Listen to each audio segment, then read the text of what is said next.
If you watched my last video, you know that the waiting game is finally over. On March 29, 2026, the world of Frozen opens its gates to the public. But as monumental as that is, it is really just a tip of the iceberg, because on that same day, something even more significant happens to the resort. The name Walt Disney Studios Park will be retired into the history books. No longer is this a park themed to the magic behind movie making, but one that brings you to Hollywood and into the screen of many iconic movie worlds, from Avengers to Frozen and Pixar. On that day, Disney Adventure World opens a new chapter on the history of Disneyland Paris. Now, in the previous video, we took a deep dive into Arendelle, covering the new and incredible audio animatronic Olaf and all the world of Frozen will have to offer, from entertainment to food. But today, we are talking about the rest of the park. And to be honest, the amount of detail Disney dropped regarding the new lake, the promenade, the dining, and the entertainment is somewhat overwhelming. We are talking about the first original land soundtrack composed for Disneyland Paris since 1992, the first ever bar located inside a Disneyland Paris theme park, and a nighttime spectacular that used technology never before seen in any Disney park on Earth. I do encourage you to check out the World of Frozen video after this one to learn all that's coming in just a few months. But if you thought Frozen was the only reason to visit in 2026, think again. Today, I invite you to come with me as we walk through the rest of the expansion to see exactly how Disney Adventure World is going to completely change the way we experience Disneyland Paris. To understand the scale of this change, we have to look at what brings this park together, and that's Adventure Way. For years, the Studios Park has been a collection of dead ends. You walked through a ride, you hit a wall, and you walked back. Adventure Way changes that entirely. It acts as a true promenade linking World Premiere Plaza to the new lands, creating a seamless flow that this park has desperately needed. For example, from Ratatouille, you can now effectively choose 3 different paths to Flight Force, either via Cars Road Trip, Toy Story Playland, or World Premiere. But what makes the area itself special isn't that it connects the park together, but what you can experience in it. And it goes beyond the trees and the gardens, with the sound also playing an important role. Disney revealed that something that, for someone like me that's constantly listening to parks background music, is huge. For the first time since 1992, they have created a completely original score for the new land.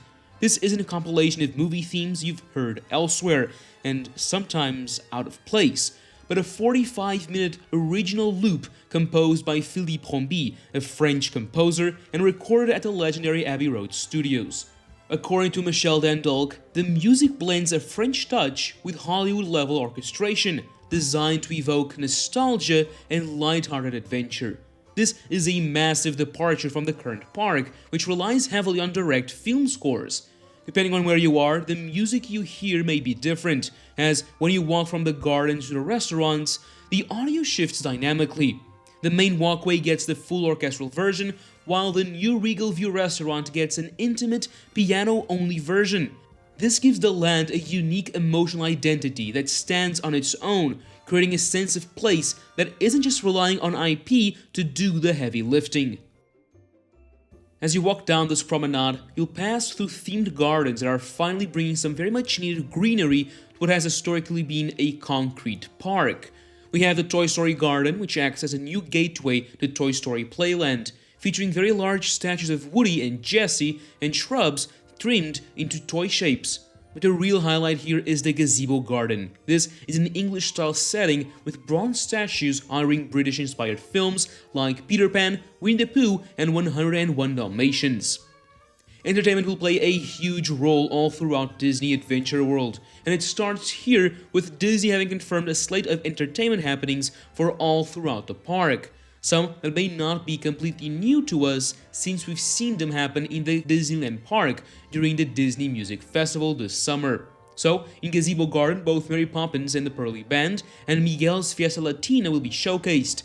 But there's a lot more, like Rapunzel and Flynn's musical encounter close to the attraction Rapunzel's Tangled Spin, and a Mickey and Minnie meet and greet on the shore of Adventure Bay, rocking these incredible new Victorian outfits. Disney says that other characters will also join in the fun. And finally, there's a new version of the Disney marching band, led by Minnie Mouse, that will go down Adventure Way, possibly through the entirety of the parade route. All this combined with everything we talked about inside World of Frozen, like the celebration in Arendelle, will truly bring the entire park to life. Situated right on Adventure Way is the new family attraction Ripon's Tangled Spin. This spinner ride aims to recreate the iconic lantern scene from the movie, and in my opinion, looks incredibly cute.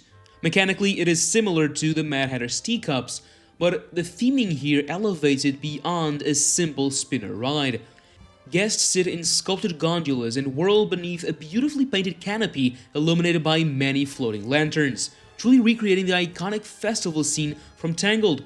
It sits within the Tangled Gardens, surrounded by a mix of Tangled and Adventure Way-inspired architecture and theming. In the ride, Mandy Moore, the original voice of Rapunzel, was asked to return to the studio to record specific audio announcements for this attraction, adding an authentic touch that ties the ride directly to the film. Moving further down the avenue, we begin to see the culinary offerings, and this is where Disney Adventure World will shine in comparison to the rest of the resort. Along Adventure Way and Bay, there will be a total of 14 new food and beverage locations added to the park, each offering a different kind of experience and menu.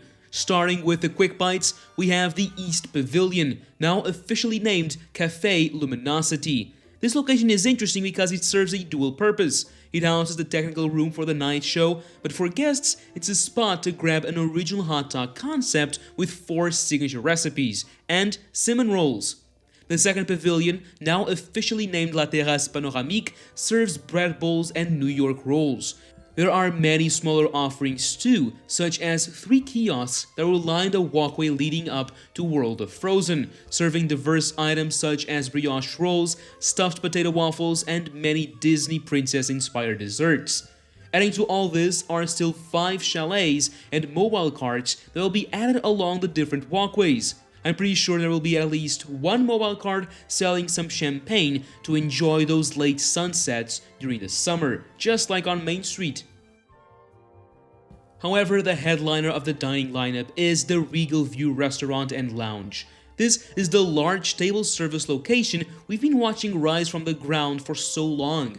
Inside this large building are 2 different experiences. One is the fine dining of Disney Adventure World, and the second what Disney calls the first bar inside either of the 2 parks.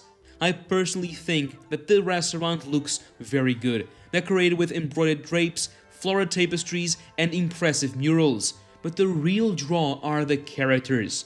Just like Auberge de Cendrillon in the Disneyland Park, the Regal View is confirmed to be a Disney princess dining experience, where you can meet Belle, Jasmine, Mulan, Merida, and others.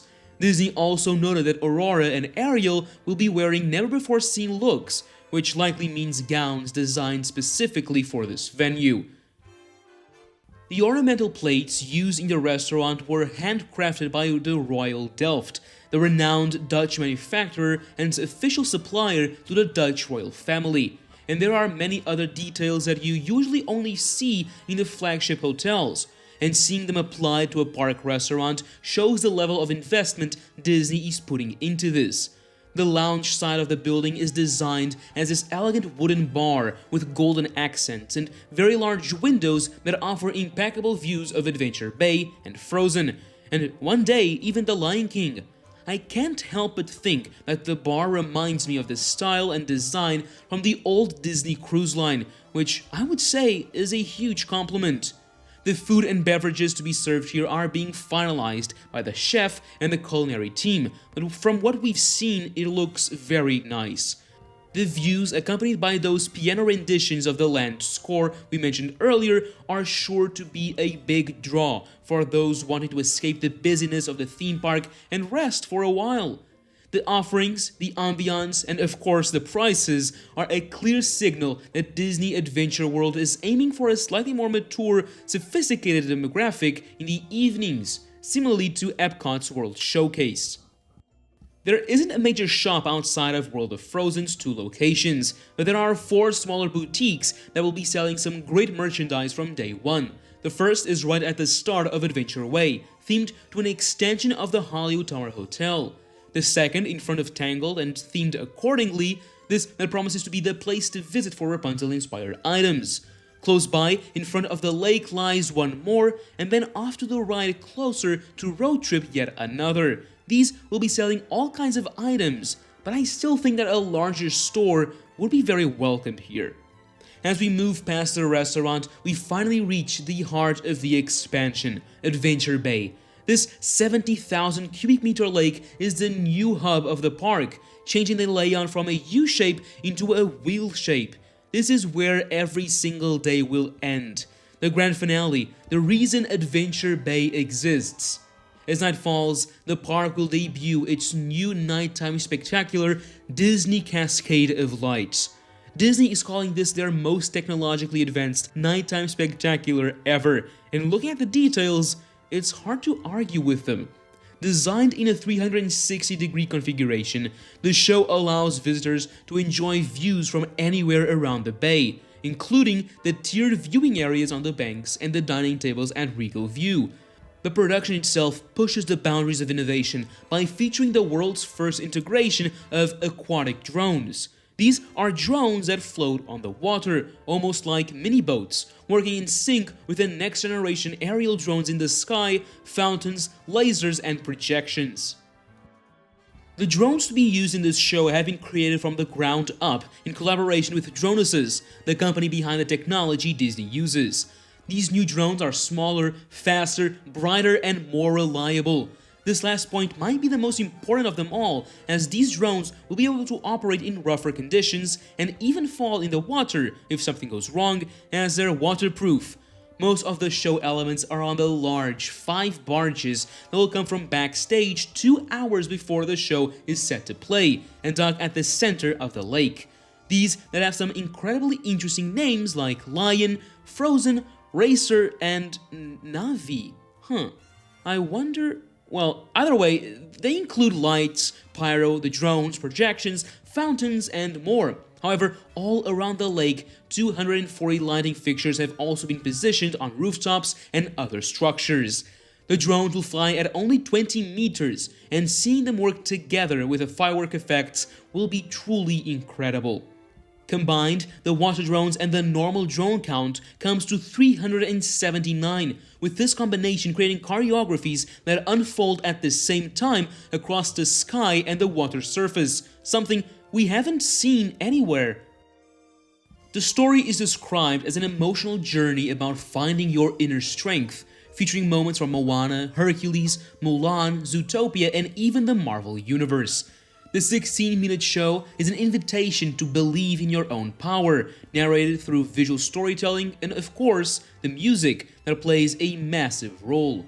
The soundtrack was recorded by a 90-piece orchestra that features new arrangements of beloved Disney music, including an original adaptation of How Far I'll Go from Moana. But the centerpiece is an entirely new anthem created specifically for this show called We Can Be Heroes. This is quite big because for the first time, the park has a true Kiss Goodnight that isn't a smaller or temporary show. It'll much more evenly split the crowds between the Disneyland Park and Disney Adventure World, also giving 2 nighttime spectaculars that can only be experienced if you stay for 2 nights. You can sit at the Regal View or stand on the promenade and watch a world-class show that stands toe-to-toe with Disney Dreams or Tales of Magic. It transforms the park from a place you'll leave in the afternoon into a place you want to stay until closing.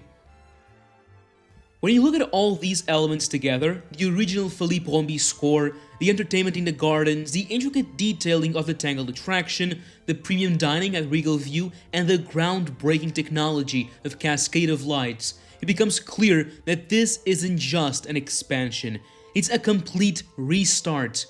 Disney Adventure World is moving away from the tired studio aesthetic that defined the park for 20 years and embracing lush environments, original music, and high-quality dining.